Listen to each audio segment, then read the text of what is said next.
Olá, veja os destaques de hoje do Assembleia em Foco, segunda edição. Sessão solene celebra a Semana Nacional da Família. Conheça as leis estaduais que propõem mais reconhecimento aos povos originários. A Escola do Legislativo oferece mais um curso de aperfeiçoamento de Excel. E veja também um passeio pelo Mercado das Tulhas, que reúne gastronomia, cultura e história. O Assembleia em Foco, segunda edição, está começando.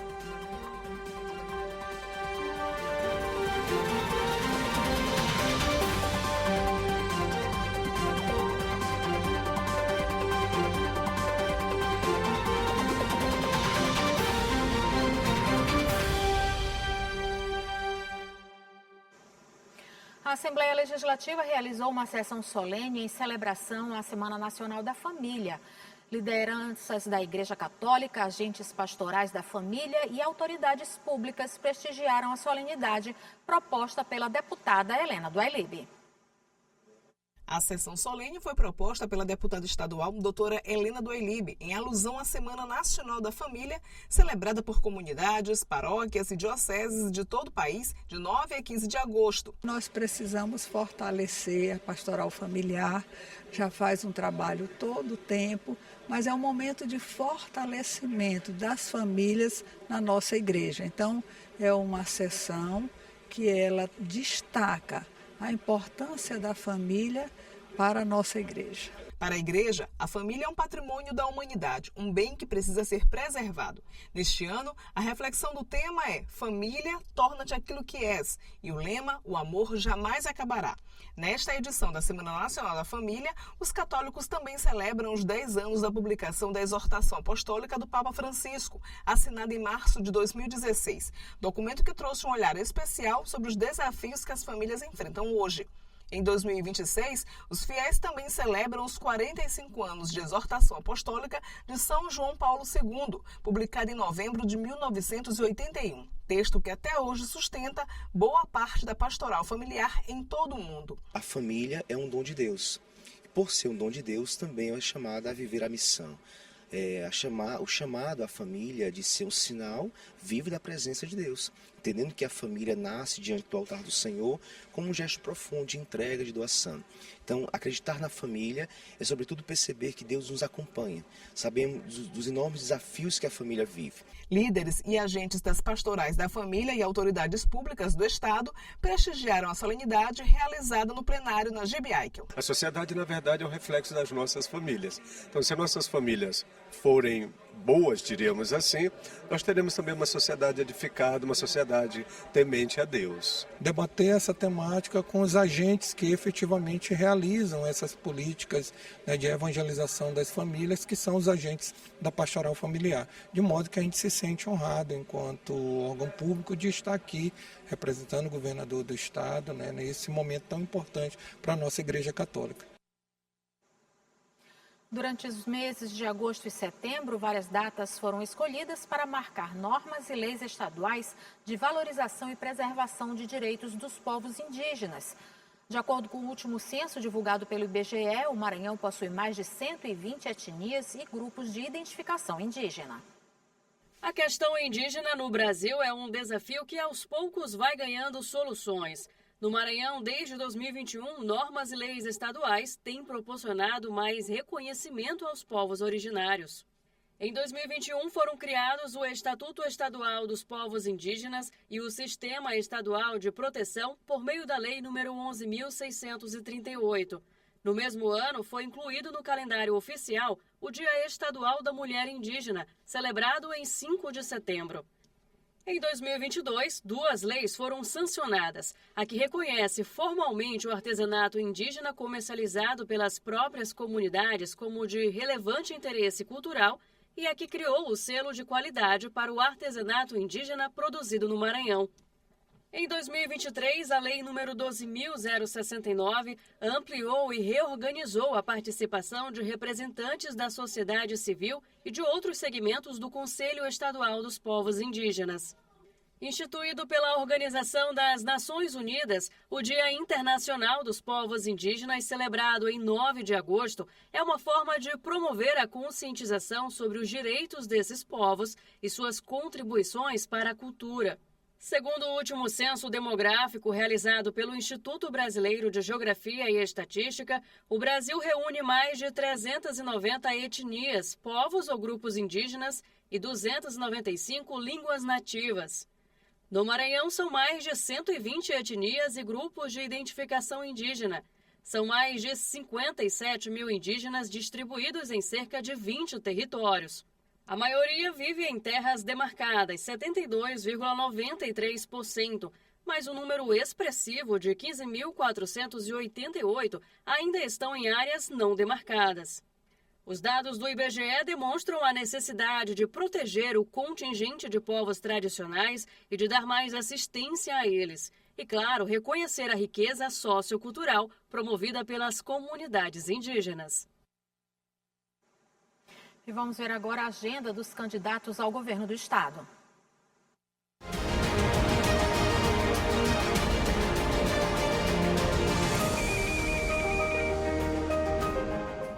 Pela manhã, André Luiz se reuniu com a coordenação para alinhar compromissos no interior. À tarde e à noite, ele não teve agenda. Eduardo Braide tomou café da manhã no mercado e fez caminhada pelo comércio de Pedreiras. Depois, participou de um almoço com apoiadores em Trigidela do Vale. À noite, participa de reunião com a população em São Luís Gonzaga. Felipe Camarão se reuniu com a equipe de campanha e gravou o programa eleitoral. À noite, participa de sabatina em uma emissora de rádio. Orleans Brandão também participou de reunião com a equipe de campanha. À tarde, esteve em um almoço com padres, diáconos e gravou o programa eleitoral. À noite, tem reunião política em São Luís. Reginaldo Lima esteve em reunião com a coordenação de campanha e gravou material para a internet.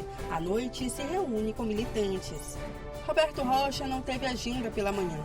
À tarde, participou de uma coletiva de imprensa e de um podcast na região de Balsas. À noite, participa de diálogo com lideranças locais. Saulo Arcângeli se reuniu com a equipe de campanha e fez panfletagem no terminal de integração da Praia Grande, em São Luís.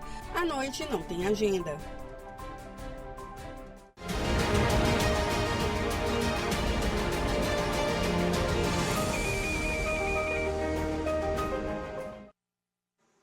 E veja no próximo bloco um passeio pelas histórias e sabores encontrados no Mercado das Tulhas.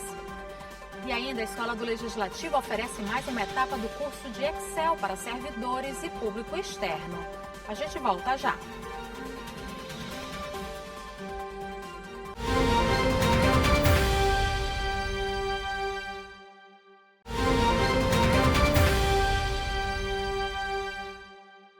A Escola do Legislativo abriu nova turma para o curso de Excel. Servidores e público externo aprendem na prática como a ferramenta pode facilitar as tarefas e melhorar a organização do trabalho. Entre fórmulas, células e planilhas, servidores da Assembleia Legislativa do Maranhão começam uma nova etapa de capacitação profissional.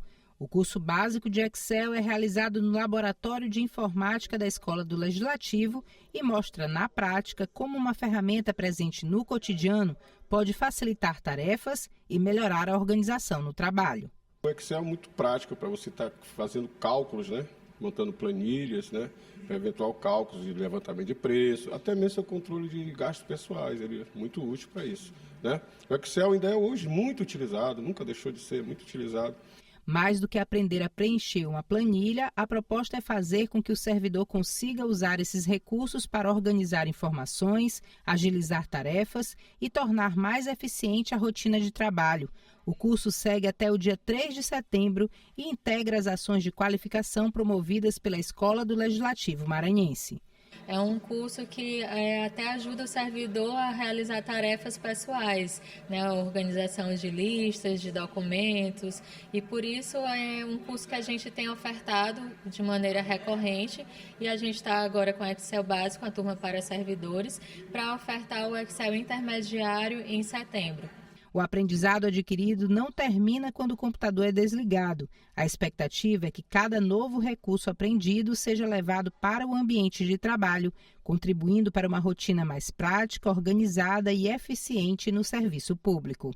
Eu trabalho no recurso humano, trabalho com planilhas, com cálculos, e o Excel, cada dia ela vai se aperfeiçoando, Então a gente tem que estar bem andando junto, para se aperfeiçoar também.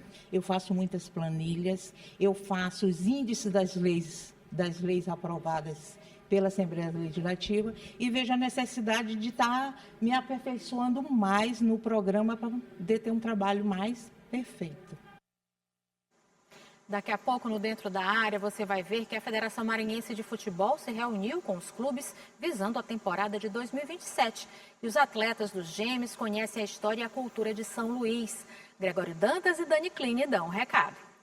Oi, Ali, daqui a pouquinho tem o Dentro da Área aqui na tela da TV Assembleia. Eu, ao lado de Gregório Dantas, vamos levar o melhor do esporte maranhense. O programa de hoje vai tratar da Superliga de Vôlei que acontece em outubro. A gente conversou com o presidente da Federação Maranhense de Vôlei, que vai dar os detalhes sobre a competição que acontece no mês de outubro. A gente vai falar também do City Tour dos jovens atletas dos Gêmeos deste ano de 2026 lá no Centro Histórico de São Luís. E tem muito mais coisa no programa, né, Greg? Verdade, também vai falar muito sobre uma reunião, né, que aconteceu entre os clubes que vão disputar a Série A do Campeonato Maranhense em 2027. É uma reunião que aconteceu na Federação Maranhense de Futebol, né? E, claro, do Maranhão Atlético Clube. O Maranhão Atlético Clube ganhou o Itabaiana, goleou o Itabaiana e agora depende só de si para se classificar para a próxima fase da Série C do Campeonato Brasileiro. Tudo isso daqui a pouquinho, às 8 da noite, e a gente espera vocês. Até lá, gente. Até mais, valeu!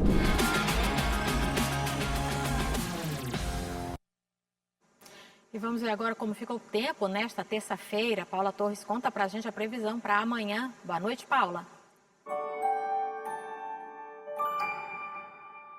Oi, boa noite. Segunda-feira chegando ao fim. Se você já está pensando na programação de amanhã, vamos descobrir como fica o tempo nesta terça-feira pelo Maranhão. Começando pela Grande Ilha, em São Luís, a temperatura varia entre 27 e 32 graus. A terça-feira começa com sol aparecendo entre muitas nuvens e o céu fica mais nublado em alguns momentos. À noite, a nebulosidade continua.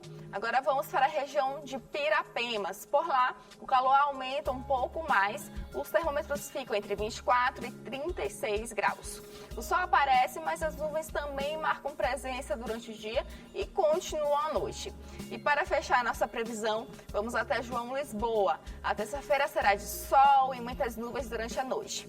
À noite também o céu continua bastante nublado, mas a previsão indica que não chove. A temperatura fica entre 24 e 36 graus. Então já sabe, antes de sair amanhã, uma olhadinha para o céu nunca é demais. Uma excelente noite e uma ótima terça-feira para você.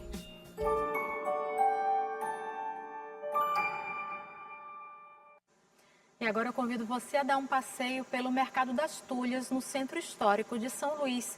Construído no século XIX, o prédio também conhecido como a Feira da Praia Grande é um espaço de valorização da cultura e história, além da gastronomia maranhense.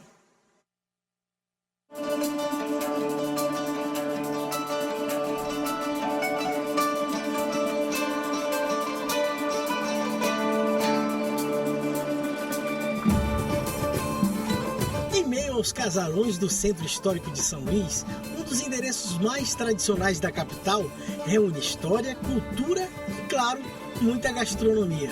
O Mercado das Tulhas, também conhecido como Feira da Praia Grande, é parada obrigatória para quem quer conhecer os sabores do Maranhão. A culinária de São Luís dispensa comentários, né? É excelente. Sempre que vem pra cá, gosto de tomar Guaraná Jesus, que só tem aqui mais no Maranhão. Né? Cachaça, já tomei, provei a Jambu, muito boa, por sinal. E a culinária, assim, fala por si só. A culinária do Nordeste em si é muito boa, né? A do Maranhão tem um tempero especial que é o que faz a gente sempre voltar. Construído em 1805, o mercado nasceu como um celeiro de grãos. Hoje, o espaço preserva a tradição e se consolidou como um dos pontos turísticos mais visitados da capital maranhense. O Mercado das Tulhas é bem interessante, tem bastante opção de artesanato, comida, roupa. Super recomendo, dos melhores lugares para a gente visitar nesse país desse tamanho. A gente comeu vatapá, arroz de cuchá. A gente achou um pouco temperado demais pra gente, né? Mas muito gostoso.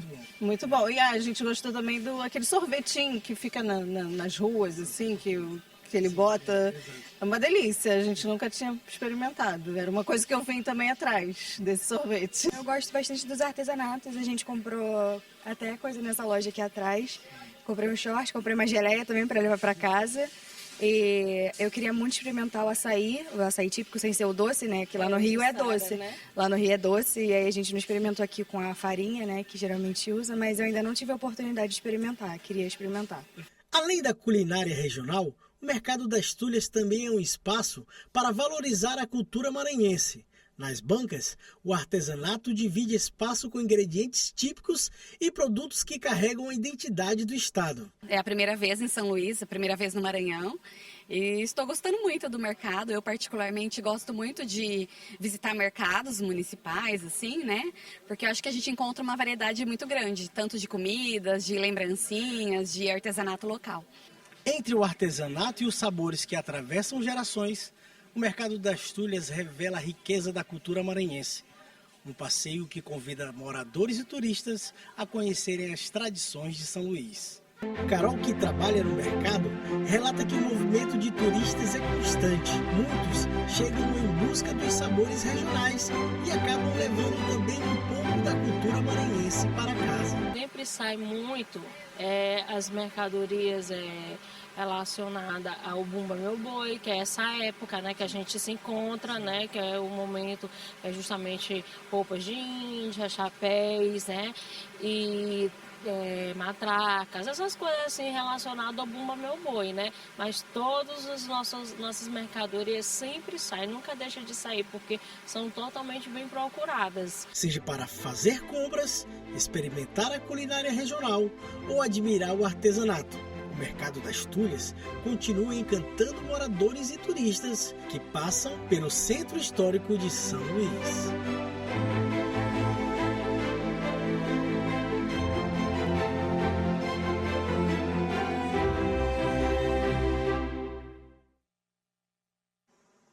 O F2 fica por aqui. Para rever as reportagens de hoje, acesse o site al.ma.leg.br/tv. Ótima noite, a gente volta a se encontrar amanhã. Até lá!